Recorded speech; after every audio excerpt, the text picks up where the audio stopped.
If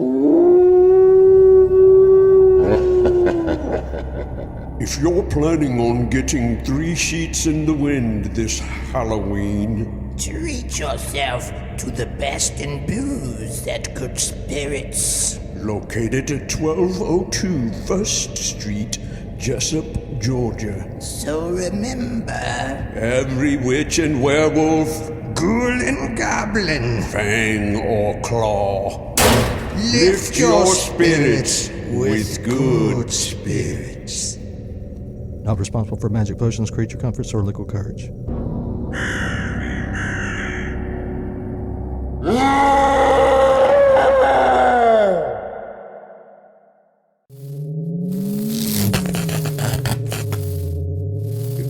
And it wasn't but a few short years after that he enlisted in the war between the states, and he made it through that. I'm glad he did. You wouldn't be around. I wouldn't be here right now. But I'd have a lot more room on this couch. But it wouldn't be near as fun. No.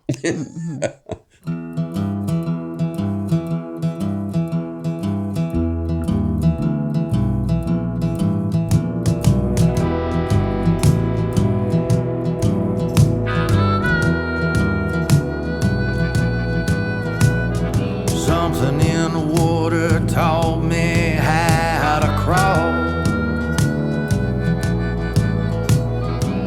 Something in the water taught me how to fall. Hello, welcome to another episode of Something in the Water podcast. I'm one of your hosts, Sean Clark, and I'm Uncle Dave Griffin, and our guest this week, we're so happy to have Miss Eloise Justice. Thank you. Right here in Waycross, Ware County, Georgia. Currently, she is, I don't know what your title is at Kroger. What would you call your title there? I run this U-Scan department. Okay. Where you ring up your own groceries. She is most people like places like Walmart, they have the greeters. She's the fareweller. She's at Kroger, because she's the last person I always see when I go to Kroger. But she works over there they got like 6 or 7 checkout places there where you can check out your own groceries and bag them and everything. And she's the supervisor and helper right there in that section. And probably 3 times out of 10, I'm going to have an issue with them machines because it's always barking at me saying, "A Kroger associate will be with you in just a moment." And I say, "I've done something again." Well, we are glad to have you, Eloise. Little history on Eloise. Besides Kroger, she and I worked a few years at the same place back in the 90s at the Waycross post office. And we got some stories we could tell you, but we won't. And she's also one of the, as long as I've known you, I've always associated you with dancing. Mm-hmm. And so kind of let the folks at home there, how did you get into dancing? After the children graduated from high school and left home, and it was... something I just started doing, and I took clogging lessons over in Blackshear, and then had to quit because my daughter was in band and the other one was in gymnastics, so I didn't have time for my clogging, so I just let it go and waited until they graduated and left home, and then I did what I wanted to do. There you go.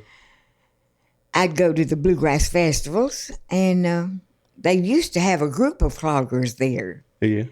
And I wasn't in that, though, and I never was. But I started clogging by myself, what they call freestyle. Yeah.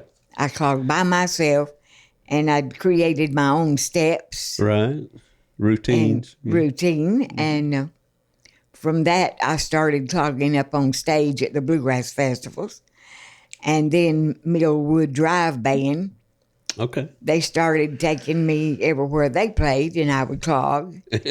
And ended up people that knew me everywhere I go, if there's some music that I can clog by, they want me to clog. You gonna clog for us? You gonna clog for us? So, well, you must be good at it, then. I mean, I'm sure. I'm sure you are. I'm pretty sure I've seen you dance before. I've used to help Paul Lee run sound out there at Twin Oaks. Is that some of the places you would do it? that's where I'd clog.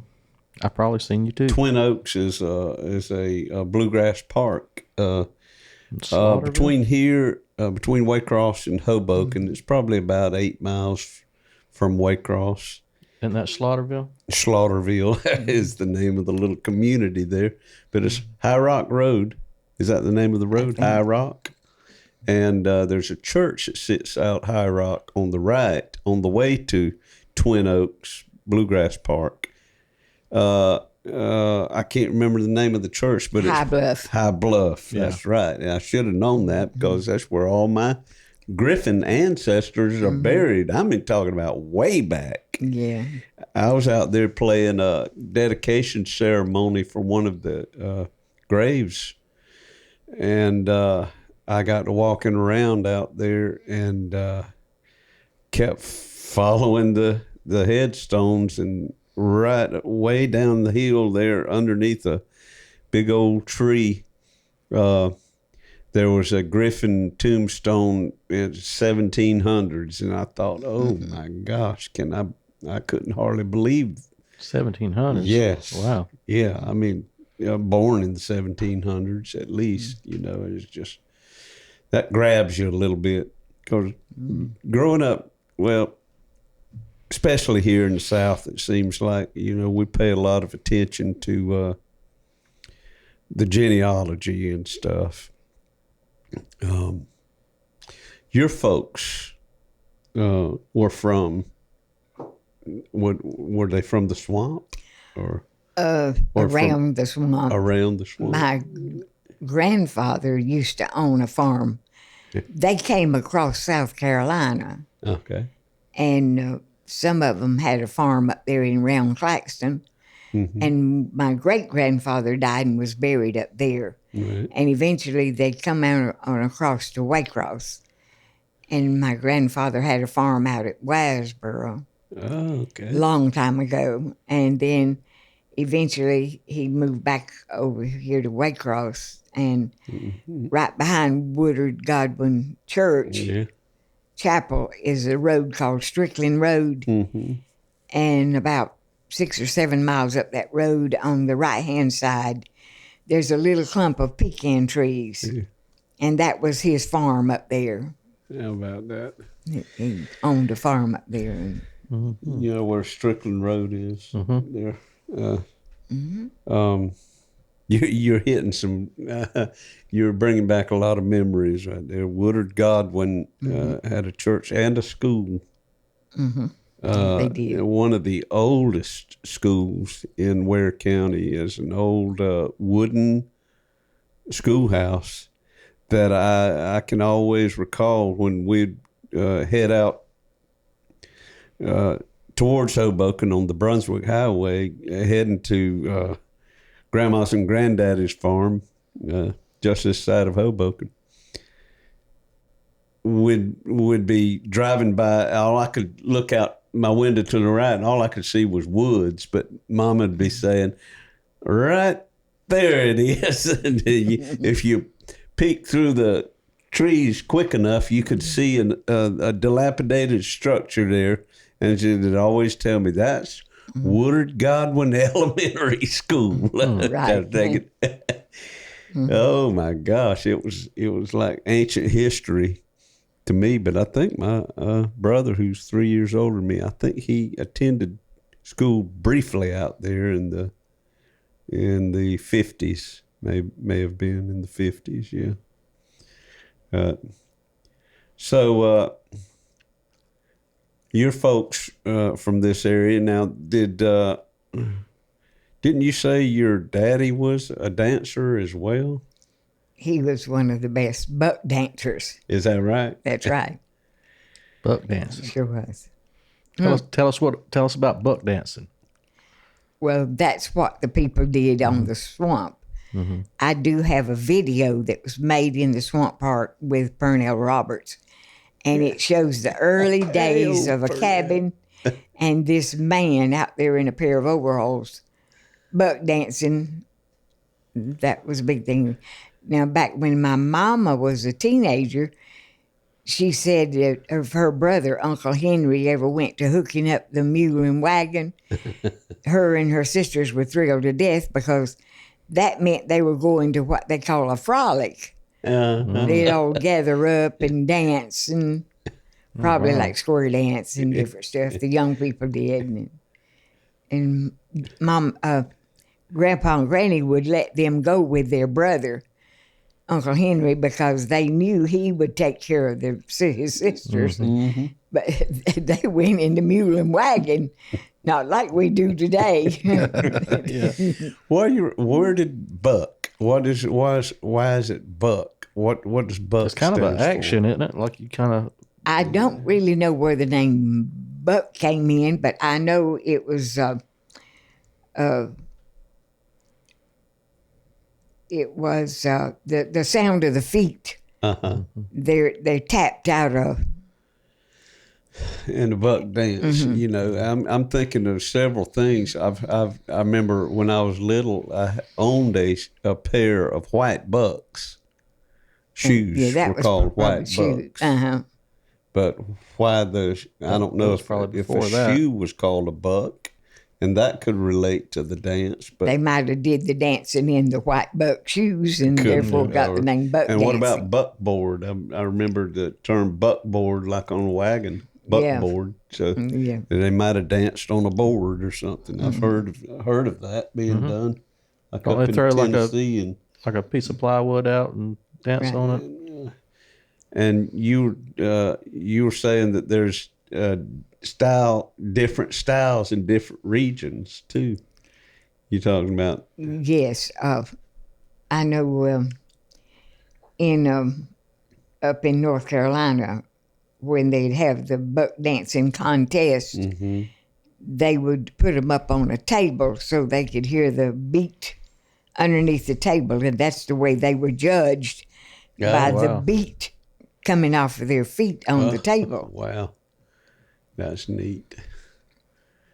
So you got buck dancing. I've always heard clogging, and what was the other one you were telling us about shuffling the feet? In Kentucky, they do the slewfoot. Slewfoot. It's called slewfoot.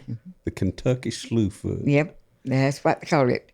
A group of people came down here to the Bluegrass Festival, and some people from this Bluegrass Festival saw how they danced, and they brought them down here so we could watch them dance. Wow. And it was, they don't pick their feet up as high, and they slide their feet. Yes, it's what's called slewfoot. Is it still about the noise, or is it? No, they don't make a lot of noise. Yeah. It's just the action. Mm-hmm. It was different. That's up in the hollers and the hills and the hollers up there. I've seen a lot of that dancing on movies. When you're on the hill, you got to keep your foot close to the dirt. I've seen them, though. I think I know what the slewfoot is. It's kind of just it's like you say, it's a slide more than anything.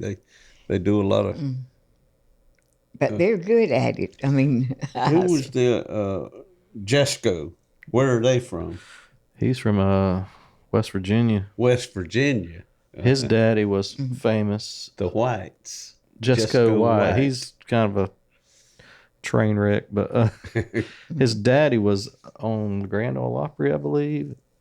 I think his name might have been Donnie White, or something. Was he a dancer? He was a dancer, and that's where Jesco got it from. But Jesco was Jesco got all probably into drugs, and in his 50s or so. yeah, he's 50s. Now, Yeah. I don't know for sure, but I think the clogging came from the Irish. Them doing like the river dance thing. Mm-hmm. Clogging is a lot like that, but they add the higher steps to it in the Irish. In the Yeah, they get up high with the Irish knees. they added the high kicking their feet around and everything, but it's basically like clogging. Mm-hmm. It's amazing. It's a lot like songs and music and everything. Dancing it's always been intertwined with the music, but it's got its own History. history. Stands alone outside of the music. I mean, you got different dances. You got different stars among the dancers. Yes, you the do. ones that names that really shine. Yeah. Well, we had a little brief history there at the post office, and we kind of know a lot of the same folks through that and everything. And so how long is it? That was back in the 90s. How long were you there? 10 years. 10 years. That got you vested with a retirement. Or I did. did no? Unless they branded you a what was it, casual? Right. Was that what they hired you as? And that kind of aggravates me a little bit in the way that they were able to. If they hired you as a casual, they didn't have to do anything as far as benefits or No. retirement, insurance, health insurance, none of that stuff. That was a shame, too, because y'all worked just as hard as the rest of us did. I started there in 85 as a part-time flexible, with the emphasis on flexible. They would work my bony behind any way they wanted to. And eventually I moved into full-time. And when I ended there, I was working the front window. And Well, now I have to tell you something. I had an edge over a lot of the others. I guess it's been long enough time I can tell you. yeah. But I worked 10 hours every day I worked there. Really? You didn't know that. No. So you got Overtime. 50-hour weeks or more. You know, I was talking with Phil Larissy one day about what we're making, and he says, heck, you're making as much money as I am almost. I said, yes, but you're doing yours in 8 hours, and I'm doing it in 10 hours. Yeah. I did 10 hours every single day, It's a long time, long hours.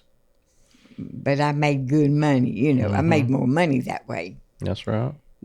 I was a good worker, so they let me work as long as I wanted to. Mm-hmm. That's good. We had some good and bad times down there. There was quite a few characters, too, that worked down there. What struck me about it was, well, I've always loved to kind of observe the human condition, you know. I pay attention to people and how their little quirky ways and stuff. I just sit back and observe them. You know, the one thing about them folks down there was they would give you a nickname when you started working there. Everybody had nicknames. What was your nickname? Thermometer. Thermometer. Yeah. I've heard a lot of your nicknames, but I hadn't heard that one. Well, here's how the post office worked. They liked to take your biggest physical defect and ramp it up, you know. So the guy that had big ears, Radar? Arnold Hickox, they called him wagon wheel. You know, like the Conestoga wagons with the spare wheels on the side of the wagon. They called him wagon wheel just because his ears stood out. Wow. What was the thermometer about, you being cold? Thermometer, I always used to wear a red Coca-Cola cap, ball cap, to work. I was working 3 o'clock shift in the morning, you know, 3 and get off at 11:30. And every morning I'd get up out of bed, throw that ball cap on, throw my clothes on, and haul ass to the post office and get there just in time to clock in at 3. So you were skinny and red on the top. That's why you were small. I had a red cap on, and I was thin as a rail. And Luther Thrift nicknamed me that. He said, "You look just like a thermometer with that cap on." He had a laugh. Eloise, Luther Thrift. did you have a nickname there? Not that I know of. I guess I was lucky. Yeah. Phil Larsey that you mentioned, I think they called him Satchel Ass. Was his nickname. Tom Barnes, his daddy originally was one of the postmasters in Waycross, Norman Barnes, but Tom talked just like this. He said, well, you could hear him, that monotone drone. You'd be sitting back there in the early hours of the morning, you'd hear that just cutting through the phone. They named him Motorboat.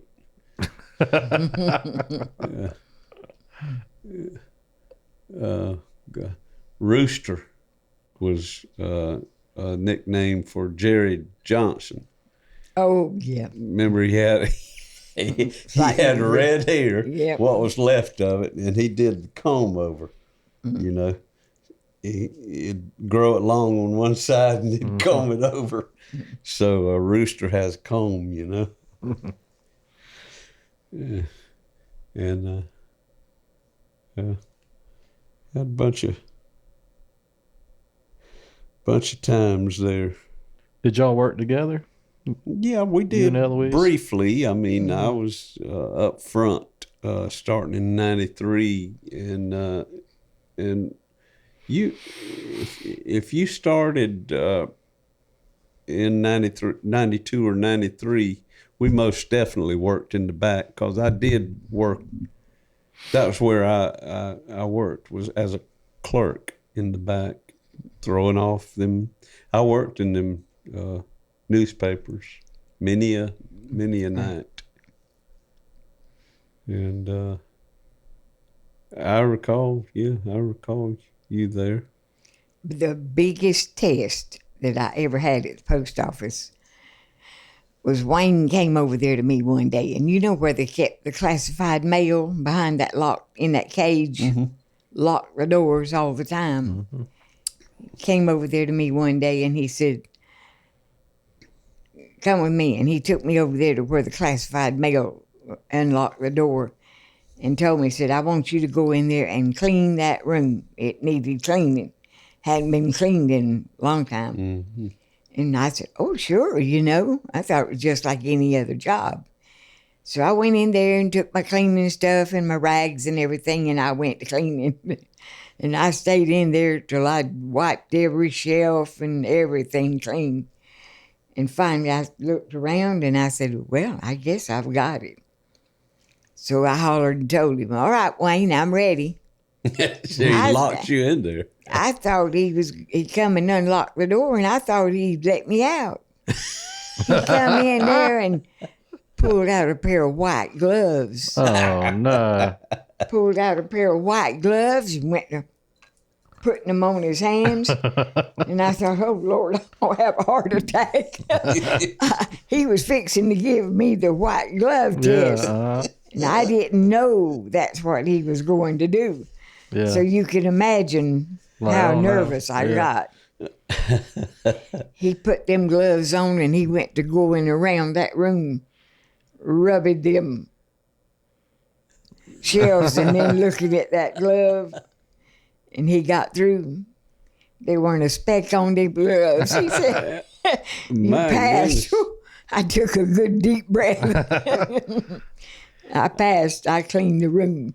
Heck yeah. He didn't lock you back in there, huh? But I never forgot that experience, because when you take that white glove test, boy, you get nervous. Mm-hmm. Yeah. But I passed, so I was happy. Well, tell us some of the places that your dancing has taken you. Well, I started clogging, I think, at the Bluegrass Festivals. Mm-hmm. And then I went to Nashville, Tennessee on a tour. And just as I got through eating, they called my name out. And I looked around. I said, they called my name? And they said, yes. And it was Barbara Mandrell's guitar picker. Oh, wow. Oh, boy. And he said, I hear you gonna clog for us. I said, I am. So I walked up on stage and he looked at me and he said, how fast do you want me to pick? Oh. I looked at him, I said, as fast as you can. I don't dance slow. And he tore out to picking and I tore out to clogging. All right. And I mean, I did the best I could because there were about 5,000 people Oh, wow. on the General Jackson all looking right at me clogged. But let me tell you something. I must have done a good job, because when I got through Barbara Mandrell's guitar picker, he looked out in the audience. He says, don't nobody help this woman off of the stage. She can get off by herself. And I walked right off that stage and right back to my chair. All right. What is the General Jackson? Is that a showboat? Is that a boat? A dinner cruise. Okay. It was on dinner. like a paddle wheel boat? Yeah, something like that. It goes down to the town of Nashville. Yeah. It cruises down there and then comes back. Yeah. You have dinner and a show. Mm-hmm. So somebody set you up, didn't they did. I'm afraid so. And I went with another group on down the Cincinnati, Ohio River. Mm-hmm. And we got on the boat and we could see the Cincinnati Reds playing baseball over there on the side. We were going down the river and we could see them playing baseball over there. Yeah. We didn't have to pay to see them play. Watch it off of the boat. And of course there were some people on the boat that knew I clogged, so they put in, you got to clog for us. And so I clogged on that cruise. Yeah.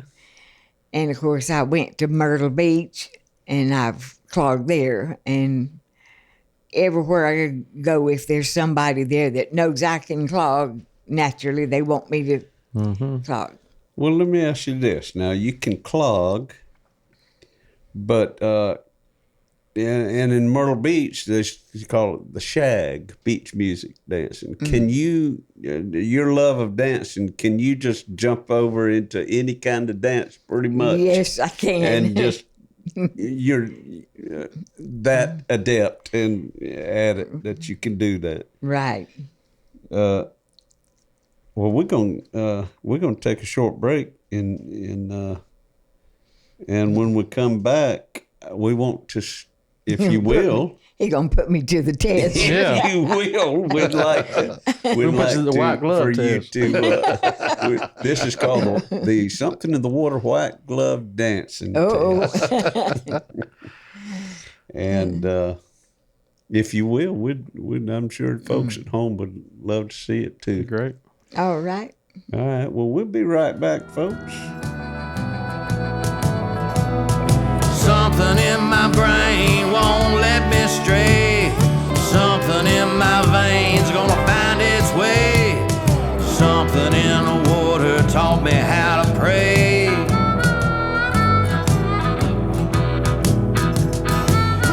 When that cold black water finds its way into your veins,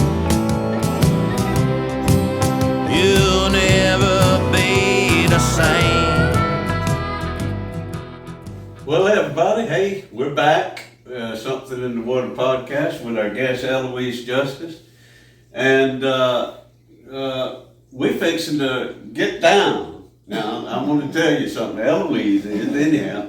Only dance I know is the Scriven Shuffle, and it goes like that. That's the only one I know. But Eloise is going to entertain us right now with some clog dancing from South Georgia to that great Felice and Boudleaux Bryant hit song Rocky Top by the Osborne Brothers. Okay.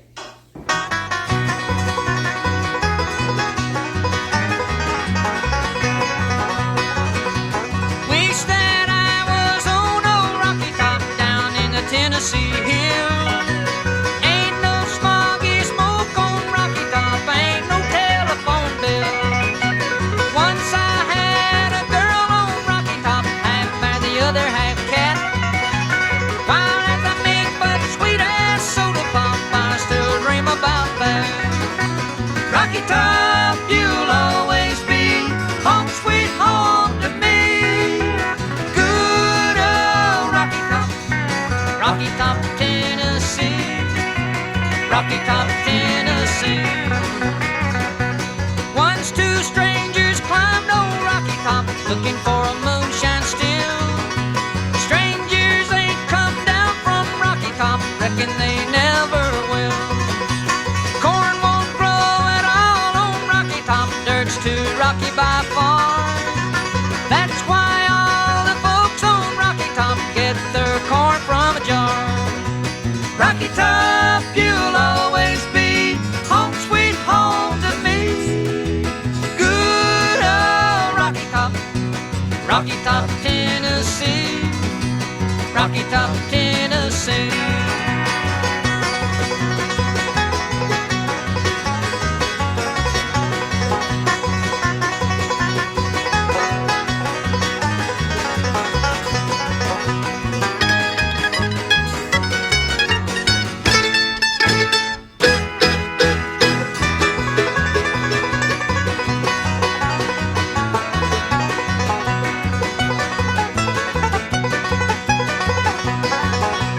I've had years of cramped up city life, trapped like a duck in a pen.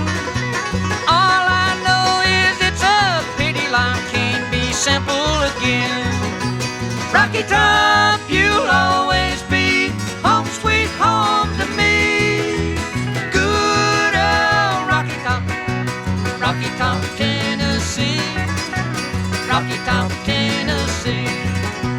Rocky Top, Tennessee.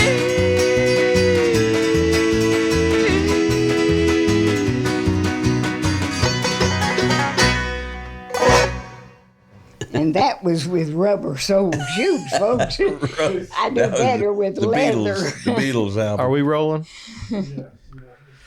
Yeah, he didn't tell you he was going to have to dance for your supper. Oh, You didn't bring the right shoes, did you? leather slides. Well, you better. sure can cut a rug. Thank you. Yeah. I told him he hadn't never seen me do wipeout. He wouldn't. Oh, is that's the one that was the jackhammer? I shake my behind. One guy says it's just like a jackhammer. I told him you might not want to put that on there. Eloise, we're trying to keep this PG, I okay? know it. That might be for next time. We'll have you back. Oh, yeah, that would have been. That would. And do you actually do that that particular dance to the song "Wipeout"? Yes, I do. The old Venture song. Right. Yeah, I do another dance to the na-na-na-na-na-na, and then when them drums go boom, boom, boom, boom, boom, boom, boom, that's another whole thing. That's when the jackhammer comes out. Right. Yeah. Well, that was nice. Thank you for doing that for us. Yeah, we appreciate that a whole lot. I think the folks watching probably got a kick out of it as well. I see why everybody wants you to dance. Yeah, It's something that you've been doing for a long, long time. Yeah. We was talking during the break too about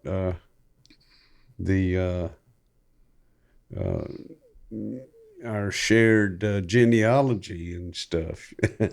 You can't grow up on the around the swamp like we all are around here without us all being kin to one another.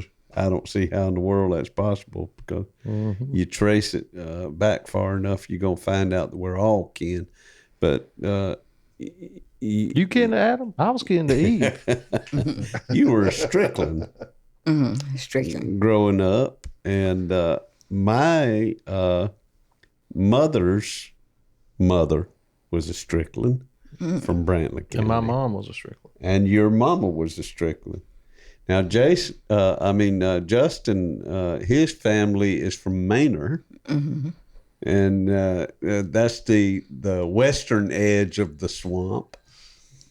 And my daddy, my great granddaddy, Peter Griffin. Ooh. Family guy. He grew up on Cowhouse Island.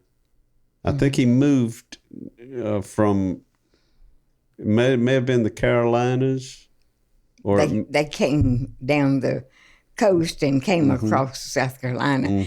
Now, if you want to find out about your family in Homerville, there is a Huxton or genealogy society. yeah. Wow. And I looked in the book and I found the Stricklands where some of them did come across South Carolina. So all you have to do is go over there and look in the books, and it'll tell you when they came down across.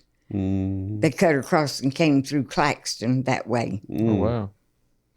And Macklin, our next guest, she's from Claxton. So she's a fiddle player, 20-year-old fiddle player. She might be kin to us, too. Right. Her mom's from her mama's Waycross. from Waycross, and she was a what was? I can't remember It escapes me. what her maiden name was. She was a class of 80-something, Ware County High School. But let's see, the Griffins. My great-great-granddaddy grew up on the Cowhouse Island. He was about 16 when he moved here. And it wasn't but a few short years after that he enlisted in the war between the states. And he made it through that. I'm glad he did. You wouldn't be around. I wouldn't be here right now. But I'd have a lot more room on this couch. but it wouldn't be near as fun. No. Kick my feet up.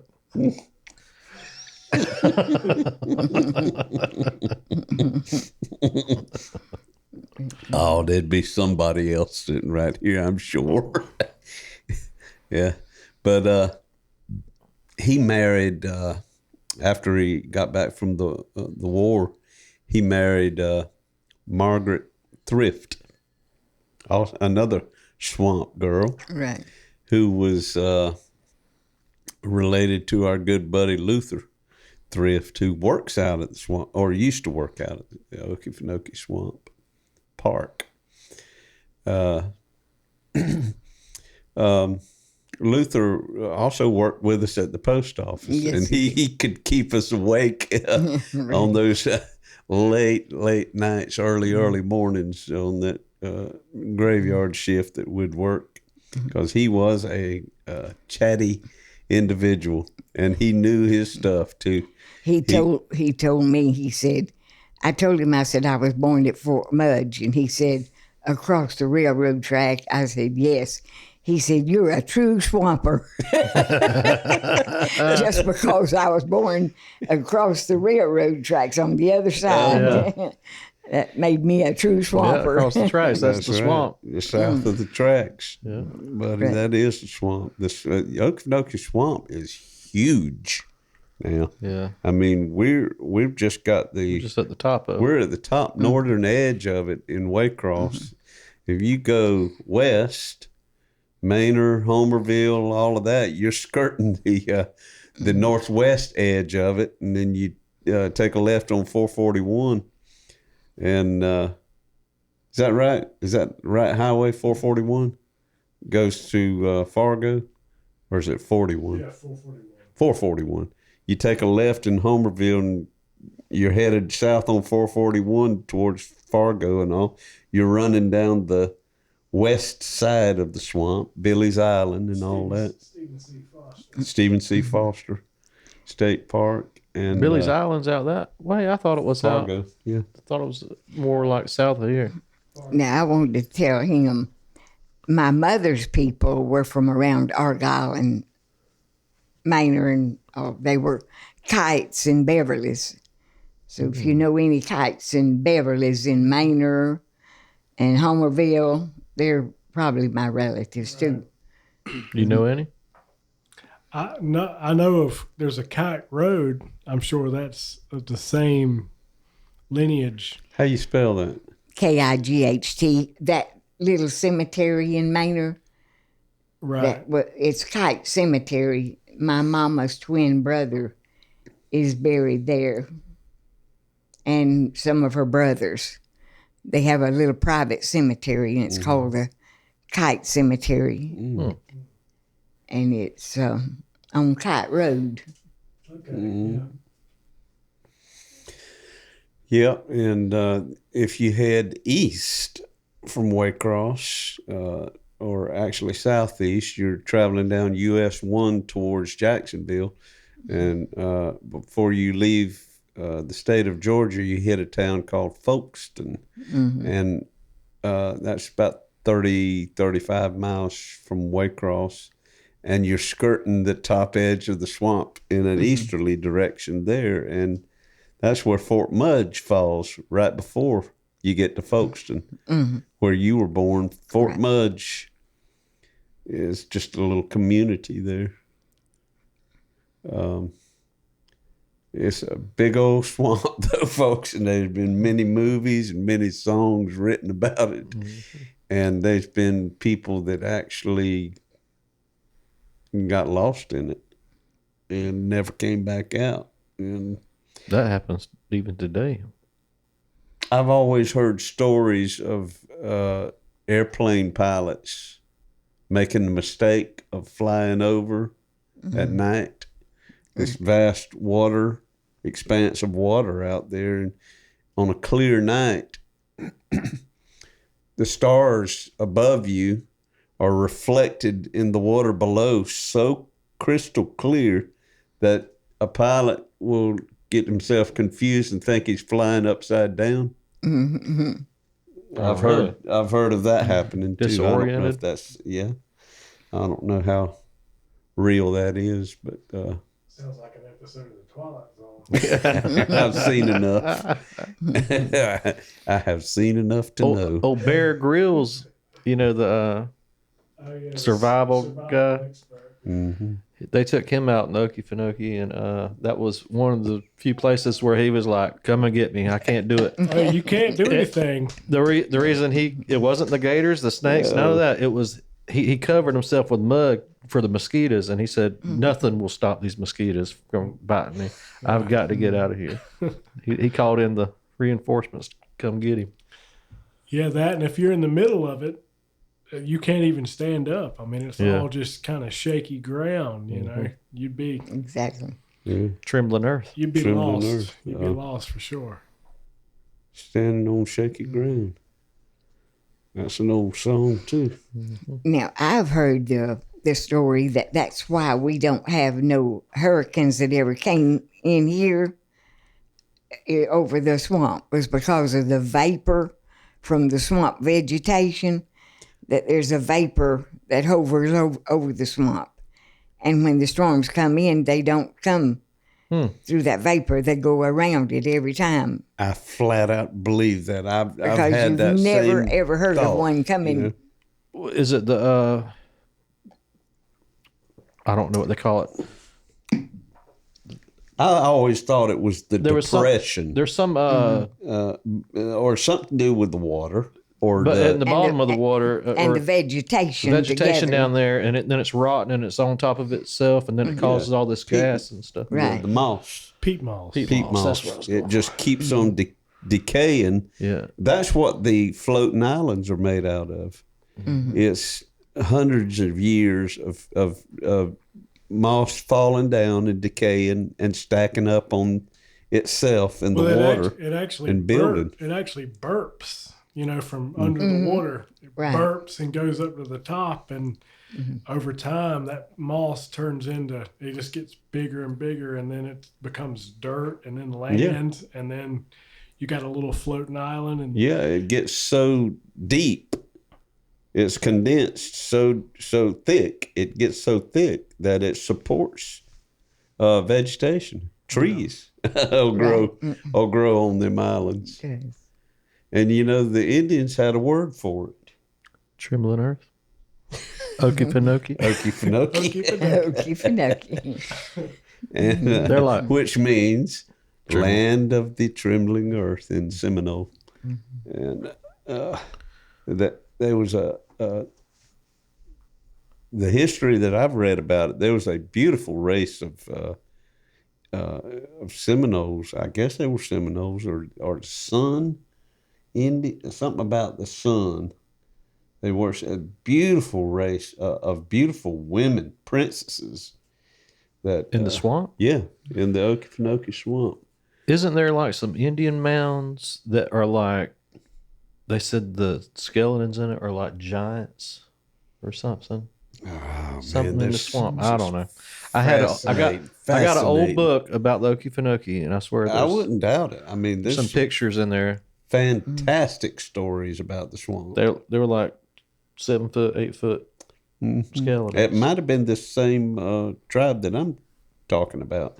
This was a very sophisticated. I mean, they had a village that was laid out symmetrically and everything. That was like a lot of those ancient civilizations, like the Incas and the Egyptians and all of that, where they were remarkable with their ability to do the math, you know, to build these very sophisticated.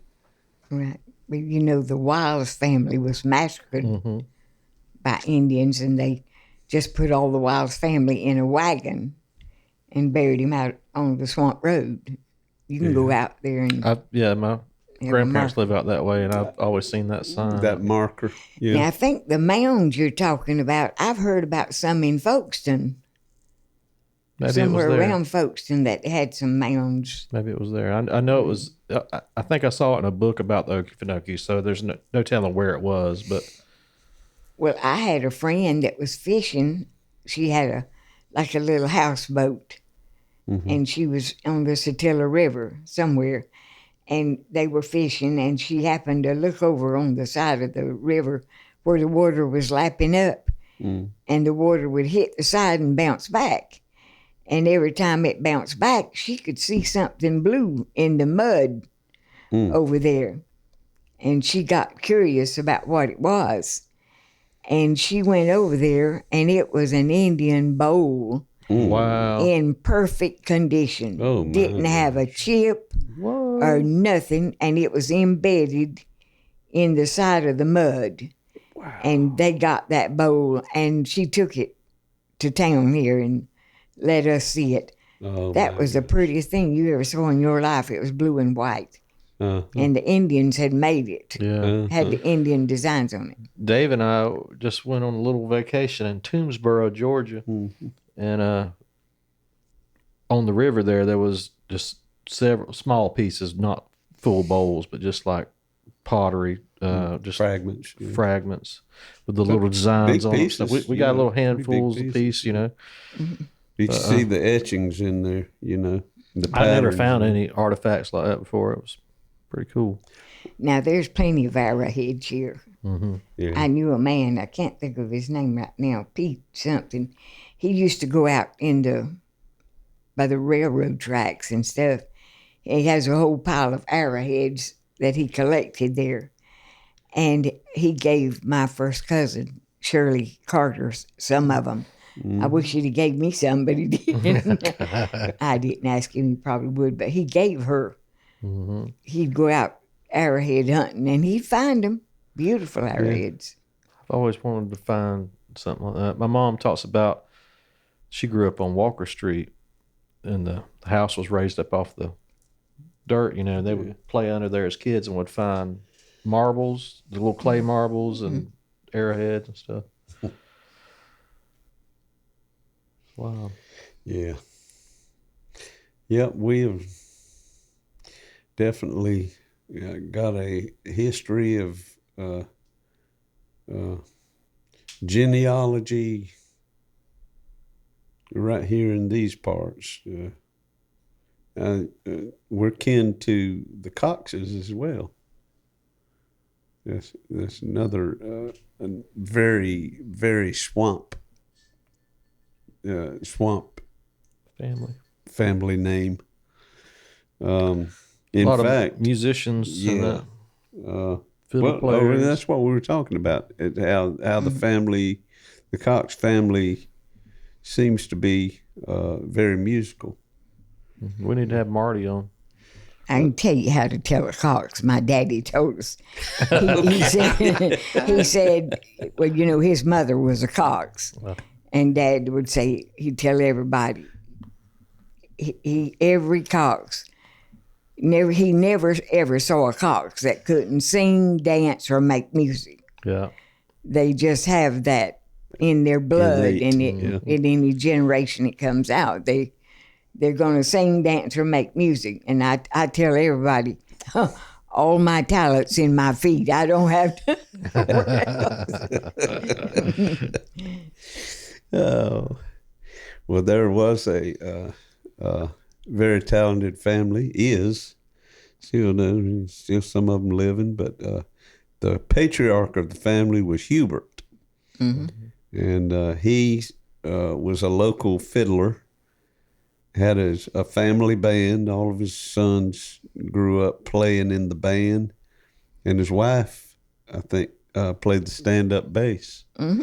It was the Hubert Cox, or the Cox Family Bluegrass Band, I think is what they call themselves. They might have had a name for it other than that, but everybody around here knew them. And I know family friend of ours, Ben Smith, Judge Ben Smith, would have 4th of July barbecues out at his river house in Pierce County, and he would always hire Hubert Cox and them to play at it. Mm-hmm. So I've seen him out there many a time, and he's got a son now carrying on the legacy, Marty Cox. Hopefully we can get him on one of these episodes.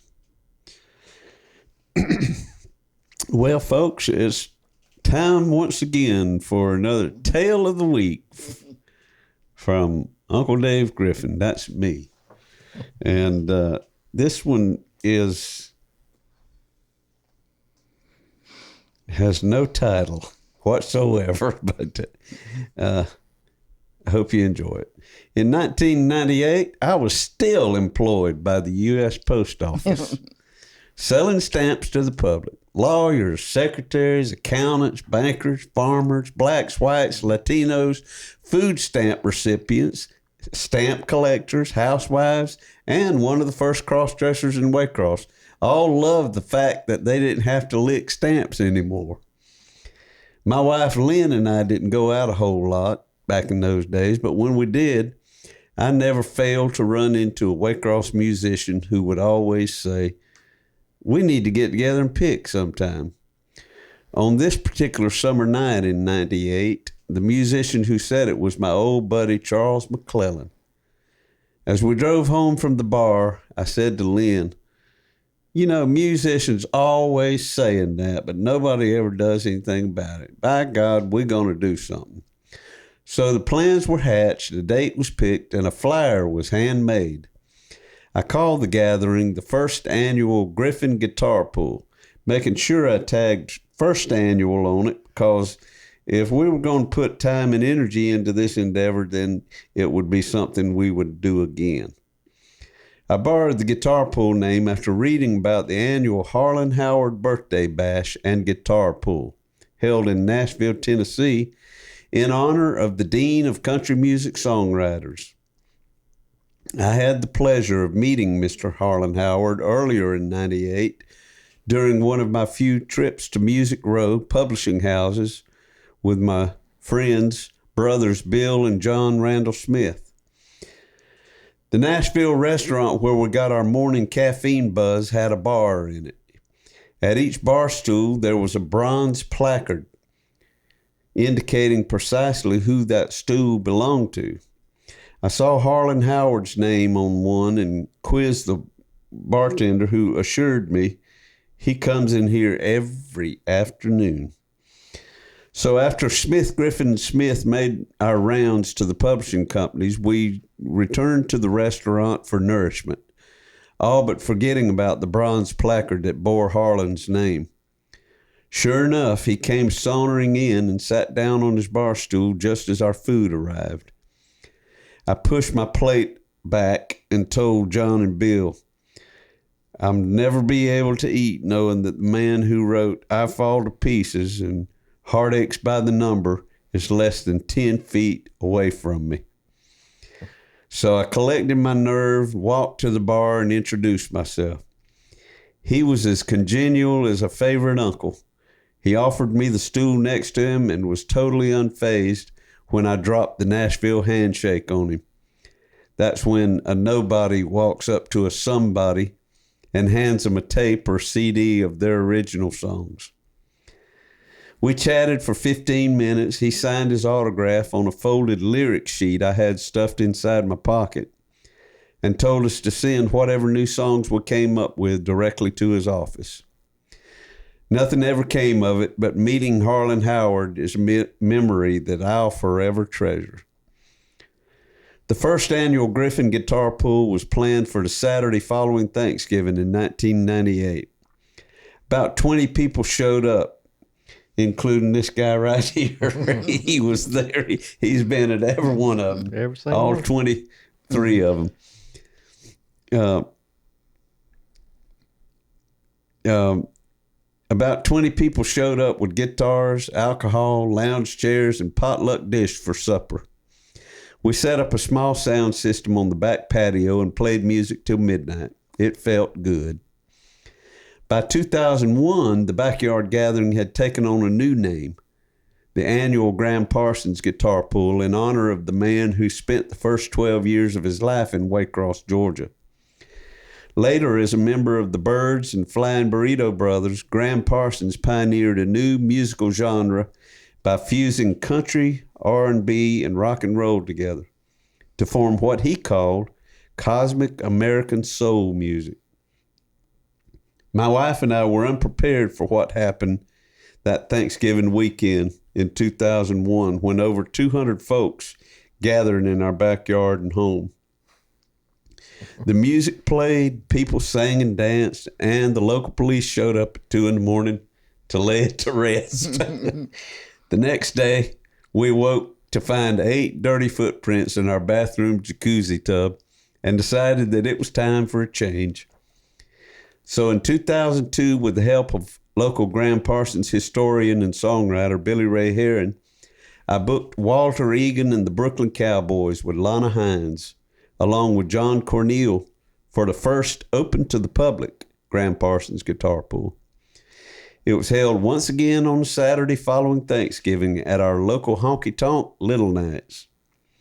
Between 5 p.m. and midnight, guests were treated to a cosmic American earful of music from supporting acts.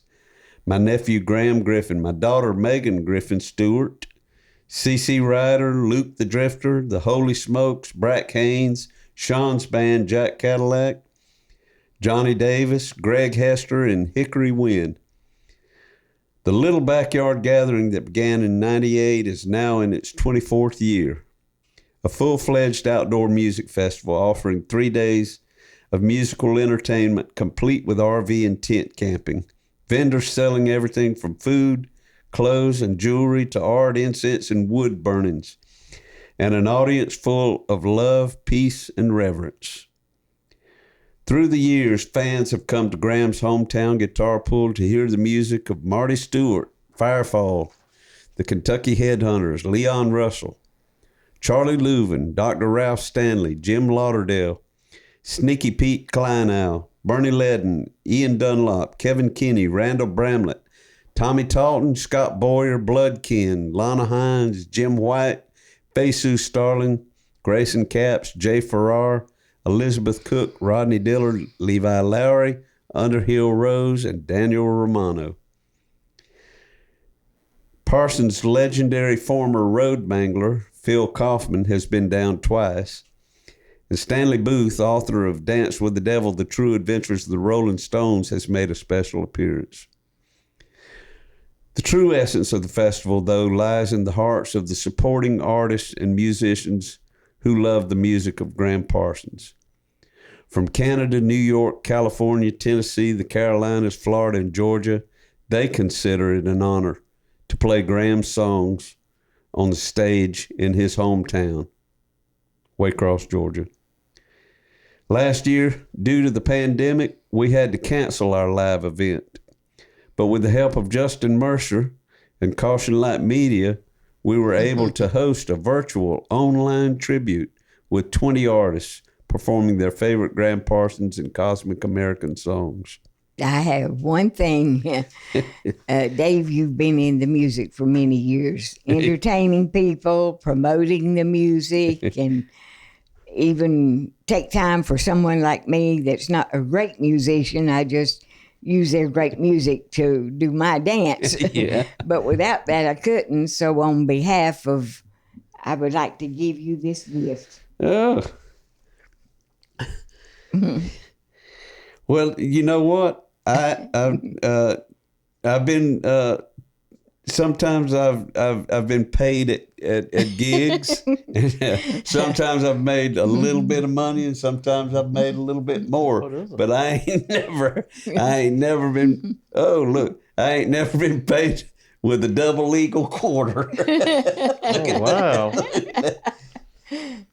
What in the world? That's awesome. Thank you. I appreciate that so much. We appreciate you too. That's two tails. Heads I win, tails you lose. Can I think you just became a betting man. I'm gonna let's see if I can. I'm gonna walk this over to the camera, Justin, and show the folks up close right there. Might not can focus that close. Can I do that? Yeah, you can bring it over here. I think so. Get it out. Yeah. I've never seen one of those. Here you go. You probably can do it better than me. Thank you. I appreciate that. Thank you for coming on. Yeah. Here. Thank you. I appreciate all of you all too. You've been just great. And That was a wonderful episode tonight. Well, folks, we appreciate y'all tuning in as well, and we hope that y'all will continue to watch our little podcast and communicate with us if you'd like. Tell us what you think, or give us some advice. or tips, pointers, whatever you think, you can just shoot us a message at somethinginthewaterpodcast@gmail.com. Yeah. And we also have a Patreon. If you'd like a little bit more Something in the Water podcast, we do a thing on there called The Deep End. And they can search, what do they search, Justin? The Deep End or Something in the Water? Something in the Water? Yeah, you can go to the Facebook page and you'll see a link to the Patreon, or YouTube. There'll be a link to the Patreon. You can follow that and subscribe. All right. Or you can just go to patreon.com, I guess, and search for Something in the Water podcast. Something in the Water or The Deep End. And you'll be able to find us one way or another. And the good thing about it is that the Patreon account is a mere $5 a month. Folks, you can't get entertainment for that cheap. Not nowadays. No. And as good as it is too. Yeah. Now I'm bragging a little bit, but our deep ends have been known to shave the legs of certain folks, curl your hair. Well, we do like on the deep end. We do like to get out there a little further. So it's something that you might enjoy there. But once again, thank you, Eloise, for being our guest, and Thank you all. we shall see y'all the next time. When the cold black water finds its way across through your veins, it just might seal your fate.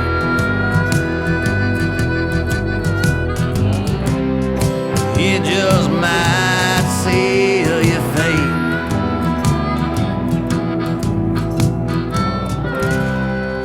It just might seal your fate.